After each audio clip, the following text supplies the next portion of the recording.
도심 속 높이 세워진 건물들을 보면 웅장함이 느껴집니다. 더욱이 높은 건물 꼭대기에서 아래를 내려다보면 두려움과 동시에 한편으로는 세상이 모두 자기 아래에 있는 듯한 우월감도 느끼게 됩니다. 그래서 사람이나 건물이 하늘과 가까워지면 질수록 권위를 상징하게 되죠.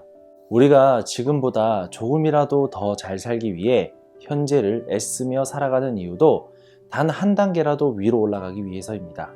이처럼 사람은 위로 올라가려는 존재입니다. 선악과를 먹은 이유도 지금 인간의 위치에서 더 높은 하나님의 자리를 탐냈던 것이었고, 홍수 심판 이후 하늘 높이 쌓은 바벨탑 또한 권위를 향한 욕망이었습니다.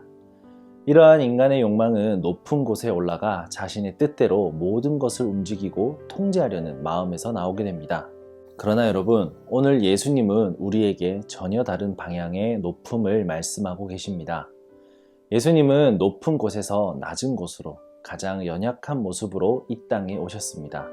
낮은 곳으로 임하신 겸손의 왕이 바로 예수님이셨죠.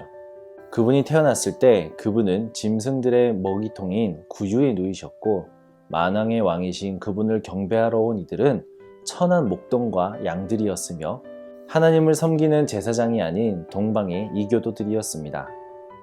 그분의 삶은 가난한 자들과 연약한 자들, 버림받은 자들과 실패한 자들, 빼앗긴 자들과 함께 하신 삶이었습니다. 누가 과연 예수님의 삶을 보고 하늘에서 내려온 신의 아들의 삶이라 말할 수 있을까요? 예수님을 하나님의 아들이라 생각하지 않은 건 당연한 것이었을지도 모릅니다. 왕으로 오신 그분이 향한 곳은 높은 곳이 아닌 낮은 곳이었기 때문입니다. 그렇다면 예수님이 향한 낮은 곳은 잘못된 방향이었을까요?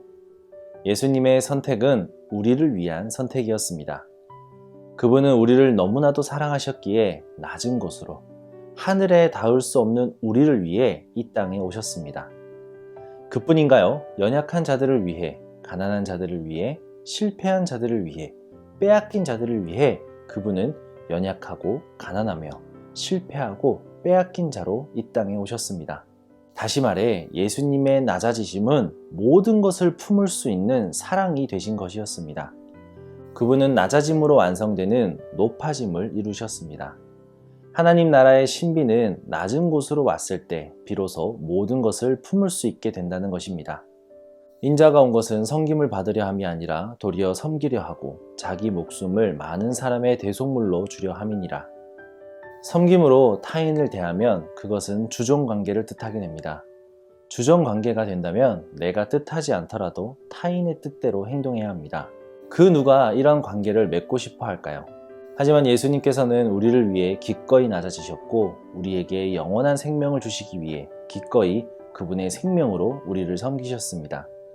그리고 그분의 이름은 세상의 그 누구도 비할 수 없는 영광을 받게 되었습니다.